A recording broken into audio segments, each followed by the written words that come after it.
Yo, kamusta mga master? Ngayong araw nga, nasa school nga kami. Ayan, no, tignan nyo naman yan master. 20 agad na caramel macchiato. So after nga namin master sa school, dito naman tayo master sa physical store natin. So may order ako master na 4 na hot drinks. So ipapakita ko sa inyo master kung ano ang mangyayari sa Gemelay na maliliit na machine.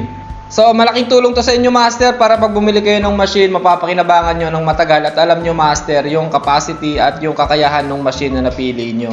So una ko ang ginawa master, Spanish latte hot. Ayan master, after nga nyan master, tignan nyo yung mangyayari sa machine. Kung may patient ka master, okay lang yan. Pero yung sa customer nyo master, hindi po pwede yan, no? So pangalawang espresso ko pa nga lang to master, ayan agad yung nangyari, nagbiblink na agad siya. Kaso nga lang, syempre kailangan natin ng patient. So ayan master, nagbiblink siya. Ito na master yung pangatlo kong hot drinks na gagawin ngayon. So okay naman siya master, kaso nga lang hindi siya tulad ng ibang espresso machine na kahit nakakailang espresso shot ka na, hindi siya nagbiblink. Pag kasi master nagblink ang espresso machine, hindi mo muna siya pwedeng magamit. Tamang titig ka talaga master, parang ganyan no?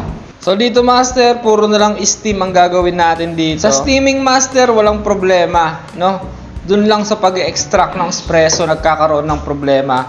Pero yung sunod-sunod na pag-i-steam master, walang problema sa Gemelay 3610. Big shoutout nga pala at congratulations kay Mr. Fabio Guno. 3rd anniversary na raw ng shop niya sa Sip and Slurp Cafe of Padada, Davao del Sur. Congratulations master sa iyong successful business. Basta master, maliliit na machine tulad nito, asahan nyo na master, magbiblink na agad yan master pag nag-i-extract kayo ng maraming espresso. Ito na nga master, yung huli kong pag-steam, okay naman siya master.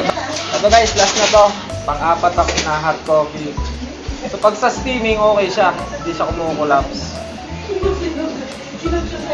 Pero pagka mag-extract ka ng mag-extract, yun dun lang siya kumukulapse.